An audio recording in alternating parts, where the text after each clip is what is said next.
Okay, I hope I'm audible to all students who are attending this lecture of macroeconomics class 12. Okay, we intend to start with a new topic within our macroeconomics course. This is money and banking, unit money and banking. Okay, it's a very interesting and very scoring topic within our macroeconomics course for class 12.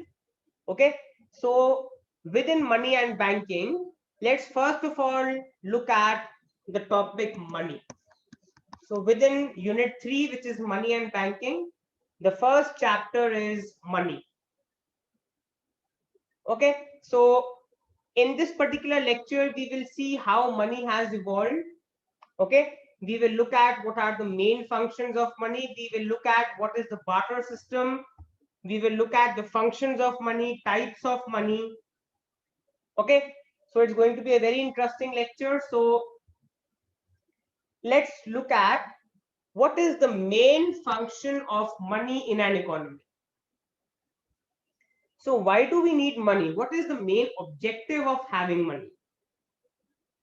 So the main function of money in any economic system is to facilitate the exchange of goods and services. In order to buy goods and services, what do we need? We need money. Without money, you cannot make transactions of buying goods and services. Okay, then let me quickly explain to all students how money evolved. So I'm coming to the whiteboard. Okay, so let's look at how money has evolved over the years.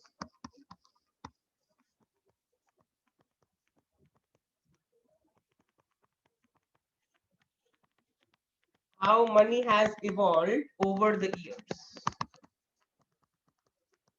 Now, this is not important from examination point of view, but students should know it in general. Okay, so way back, we used to have animal pelts as a form of money. So animal skin was used to make transactions of buying goods or services. Okay, after animal pelts, we started having the barter system.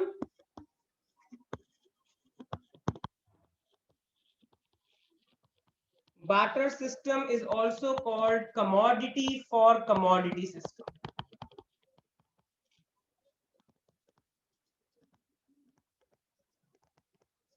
Commodity for commodity exchange. We also call it as the CC economy.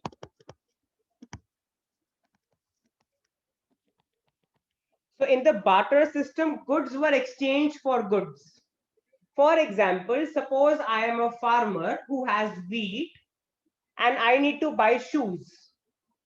Then I will have to search for someone who is willing to sell me shoes in exchange for wheat. So barter, in the barter system, we have the commodity for commodity exchange. Okay, and from the barter system, we had gold as a medium of exchange. Okay, so just like we have banks today, we used to have goldsmiths. Okay, and gold was used as the medium of exchange in terms of buying goods and services. Now, what was the problem was gold? The problem with gold was that it was difficult to carry and prone to theft.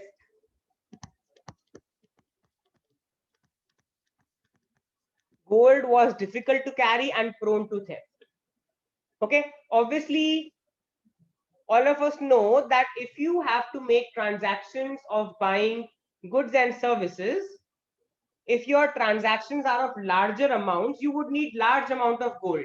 It is difficult to carry large amount of gold. It's not portable. Second thing is because it's a heavy metal. And the second limitation is that gold is prone to theft. If someone steals your gold, then you will not be able to buy goods and services. that person who is in possession of gold will be the only one to buy goods and services. Now, after gold, we started having something called gold certificates.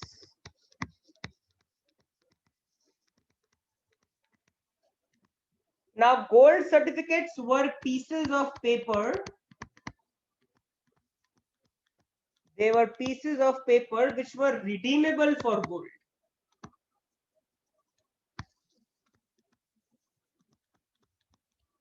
So, in case of gold certificates, you could carry your gold, you could deposit the gold with a goldsmith, just as today we deposit the check with the bank. Today, all of us, we deposit our money with the bank. Similarly, you could have deposited your gold with the goldsmith, and the goldsmith issues you gold certificates. Now, gold certificates can be used to buy goods and services. The good thing with gold certificates is they are not difficult to carry. Not difficult to carry.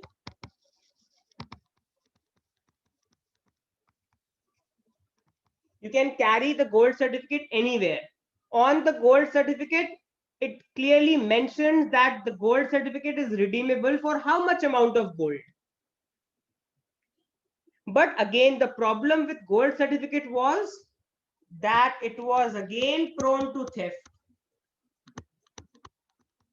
Whosoever steals your gold certificate can go to the goldsmith and get that much amount of gold and buy goods and services.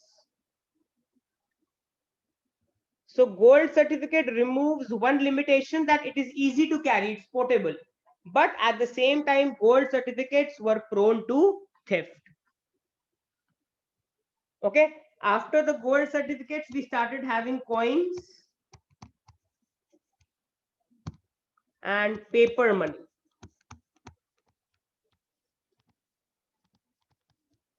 We started having coins and paper money as the medium of exchange. Initially, we had the coins, then we started having paper money. Paper money is also called legal money or fiduciary money.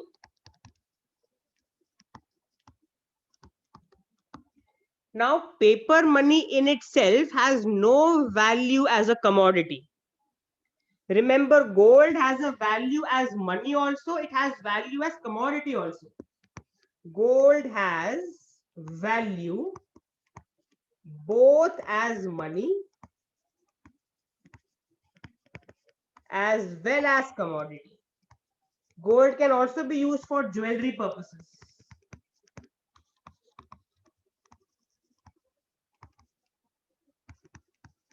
So gold can be used both as a medium of exchange also, as money also, as well as for jewelry purposes also.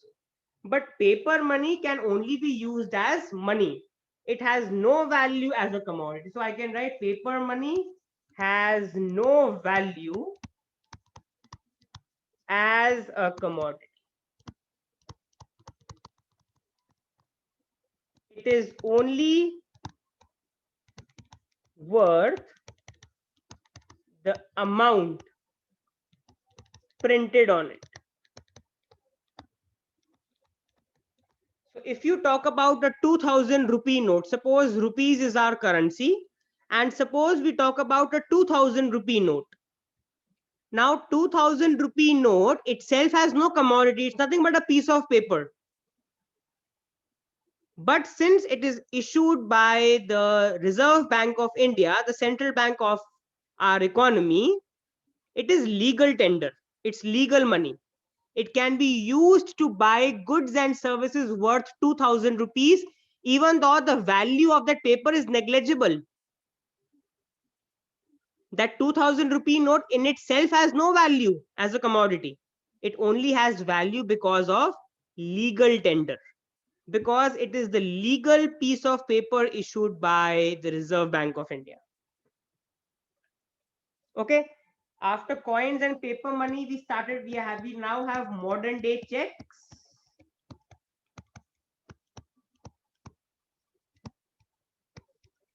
Now, modern day checks are similar to gold certificates. Gold certificates, you can take them to the goldsmith and they give you equivalent amount of gold. Modern day checks, you take them to the bank gives you equivalent amount of cash. But what is the good thing with modern day checks? They are not prone to theft. They are not prone to theft.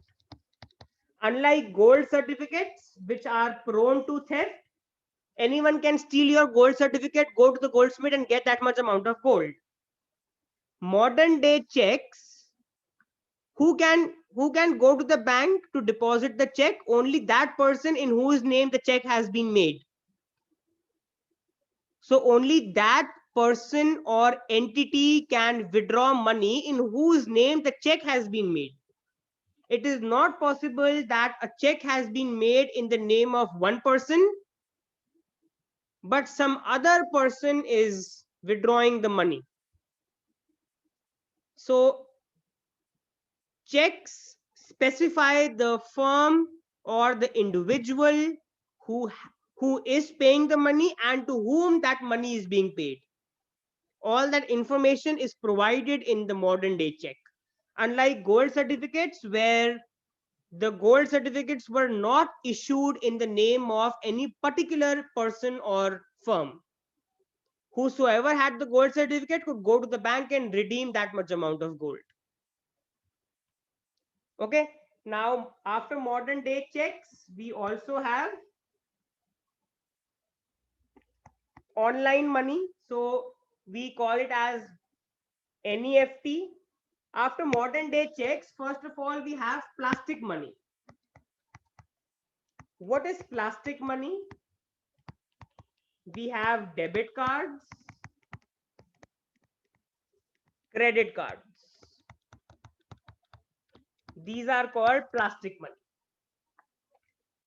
All of us know debit card. When you're using a debit card, you are making the transaction instantaneously. That means when you are using a debit card to buy goods and services, the amount gets deducted from your account instantaneously.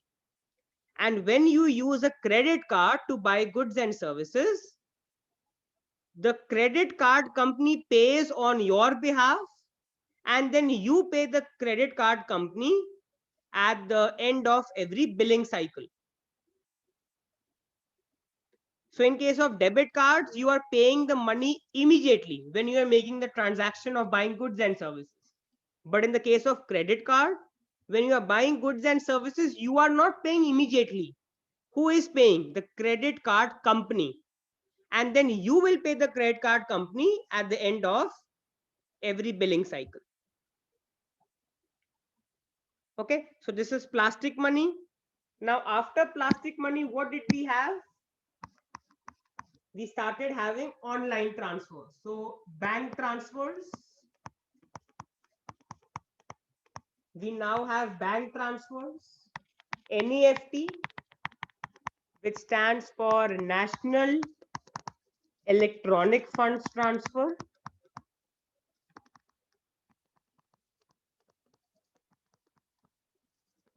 And we have RTGS,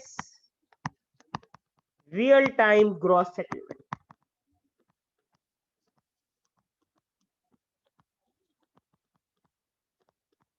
So this method is called as online banking. Obviously, now all of us have gone online in terms of transactions of buying goods and services. We can make bank transfers using NEFT payments, RTGS payments. Okay, and after that, we have now started having something called as Paytm, Google Pay, Phone Pay, and so on. Okay, this is called as app money. Now all of us are making transactions using Paytm, Google Pay, Phone Pay, and so on. So many apps you have to make to transfer money. And eventually, if all of you must have heard, now there is another form of money which is gradually coming up. It's not legal yet, but all of us know Bitcoins, virtual money. Now it's not legal yet. Okay, the governments have not made it legal yet, but it is still being used for speculations. Okay, for trading. So you can see how money has evolved over time, starting from animal pelts, and latest we are having app money.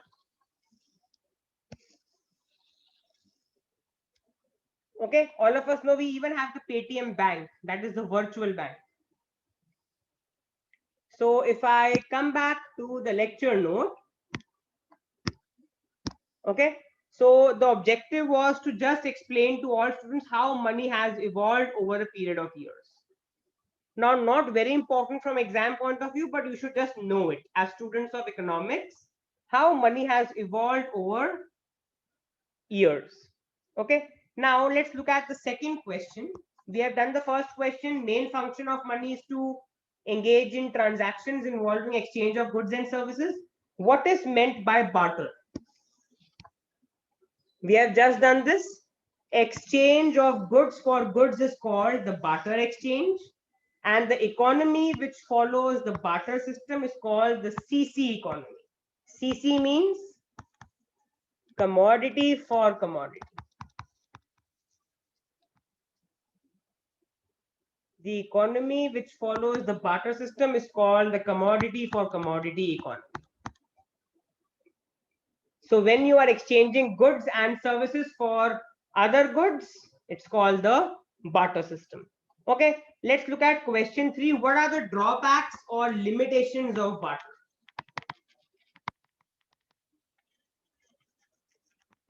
Drawbacks or limitations of the barter system.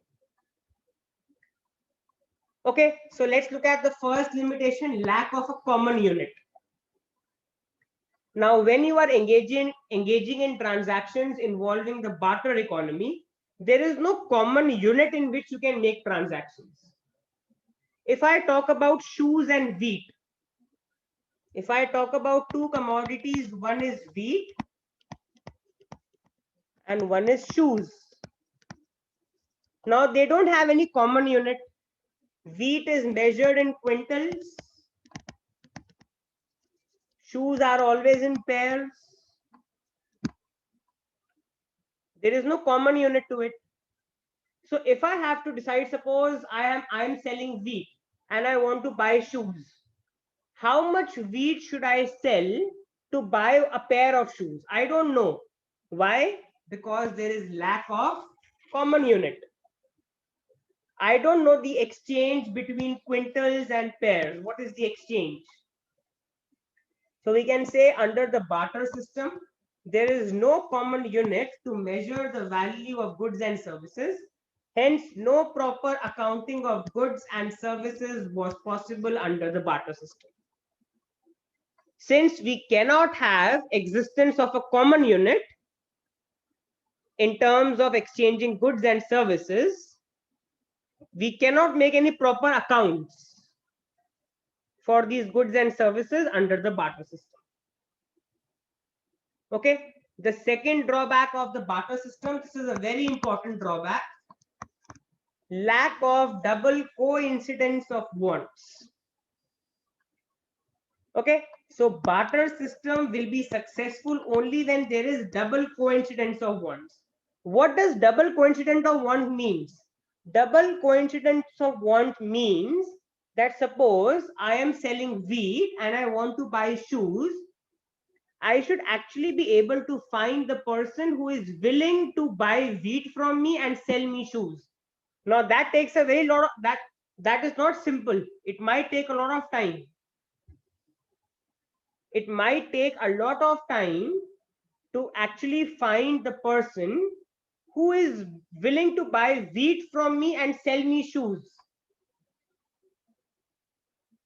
So I can say that this means that the person who wants to sell shoes in exchange for wheat should find someone who has wheat and is ready to exchange it for shoes.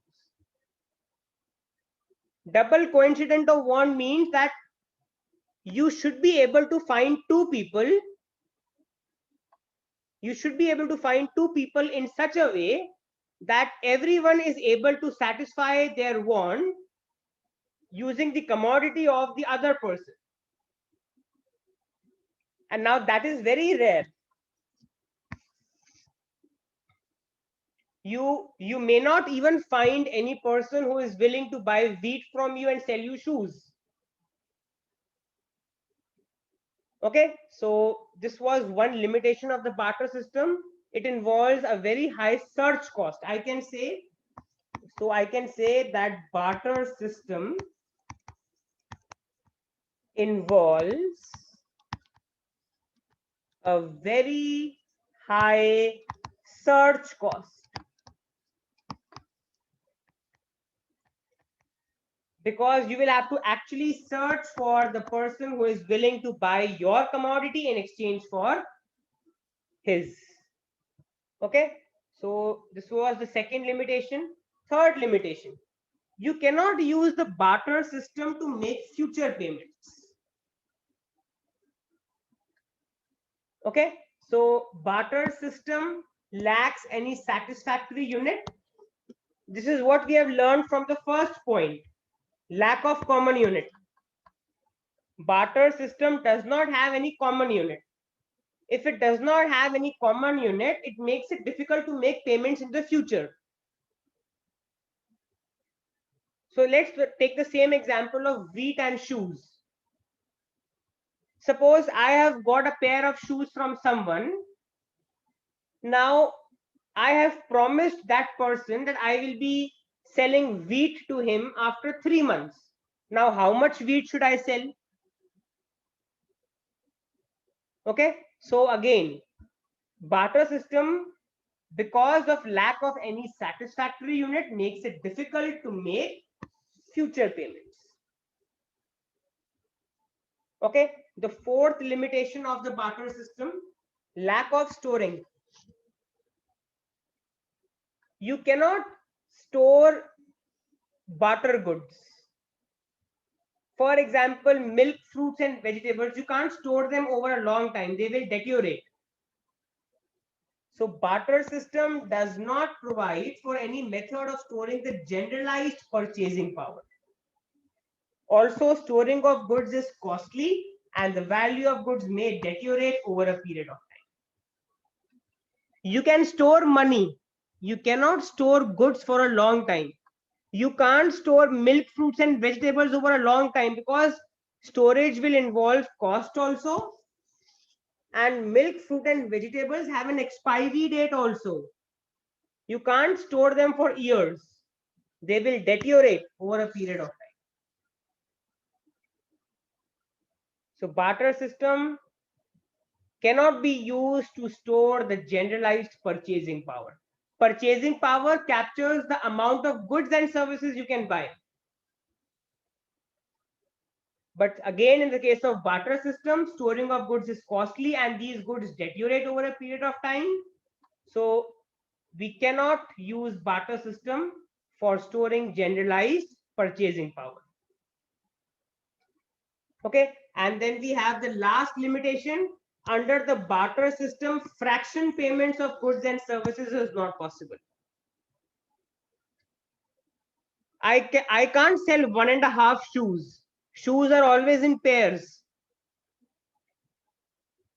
Okay, so there are certain goods and services which cannot be sold in decimals or fractions. They have to be in integers only. Okay, so that simply means that barter system cannot be used to make fraction payments. Fraction payments means 1.5, 2.5, 3.5 and so on, because there are certain goods which are only measured in integers, 1, 2, 3 and so on. Okay, so these were the 5 limitations of the barter system. In barter system, there is lack of common unit to make transactions of goods and services. There is lack of double coincidence of wants because the person who is willing to buy shoes will actually have to search for another person who is willing to buy wheat in exchange for shoes. Okay. Third limitation, barter system makes it difficult to make future payments because of lack of any satisfactory unit.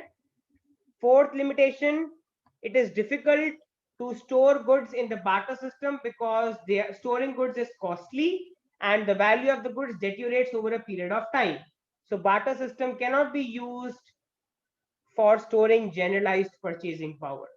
And the last limitation, in the case of barter system, you cannot make transactions in terms of fractions. You can only make transactions in terms of integers. So hoping all students have understood question 1 and have no doubts. Let's now look at the second question. What are the functions of money, or how does the use of money overcome the drawbacks of the barter system? Both the questions are going to give you the same answer. How can money be used to overcome the problems of the barter which we have just learned in question 1? Okay, so the functions of money are as follows. Money as a unit of value. Now, clearly, all of us know, we have just done a few minutes back, that in the barter system, we don't have any common unit. But money acts as a unit of value to measure the value of goods and services. So what will money do? Money is going to attach a price to every commodity. For example, price of a pen is 10 rupees. Then a pen can be exchanged for 10 monetary units. It helps us for proper accounting of goods and services. Remember, in the barter system, there was no common unit because wheat was measured in quintals, shoes were measured in pairs. We don't know the exchange rate between quintals and pairs. But in case of money, money is going to give a price to every commodity. If I talk about the Indian economy, the currency is rupees. If we talk about the US economy, the currency is dollars. Japanese economy, currency is yen. UK economy, currency is pounds.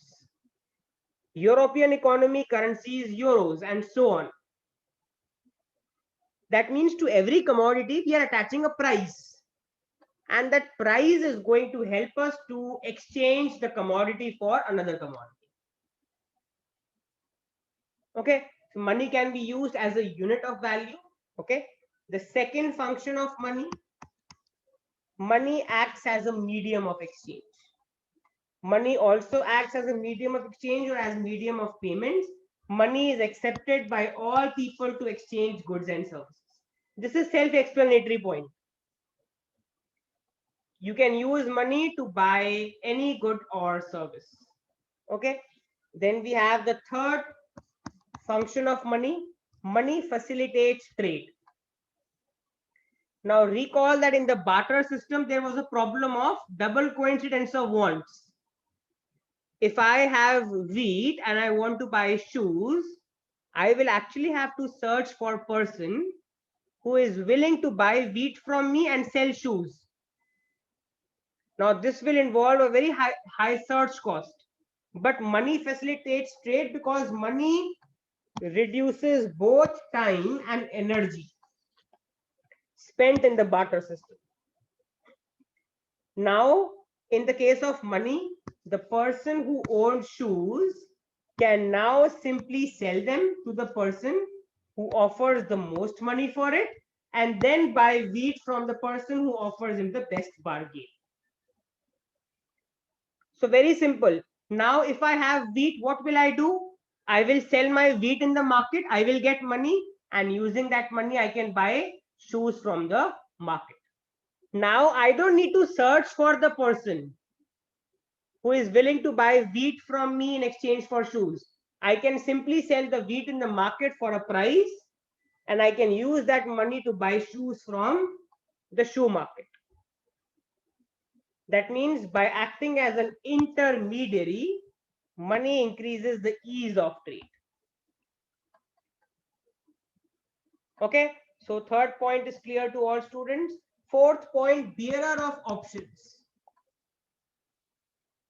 Now, unlike the barter system where we had learned that you cannot store purchasing power in case of barter system, but money is also called a bearer of options or generalized purchasing power.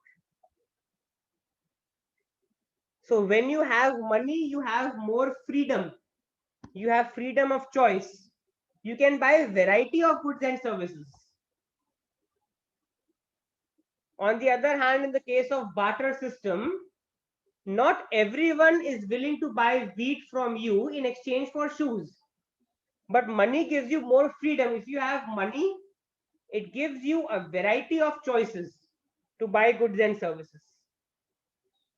And it is the bearer of options. Options means holding money gives you more options to buy goods and services, or generalized purchasing power.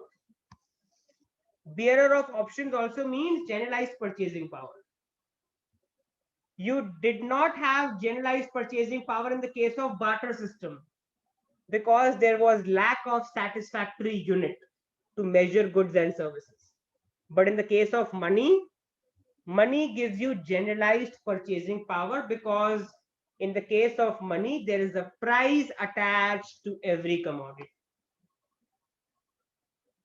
Okay, then we have the fifth function of money. Money acts as a standard of deferred payments. What are deferred payments? Deferred payments are payments which are made in the future. Payments to be made in the future.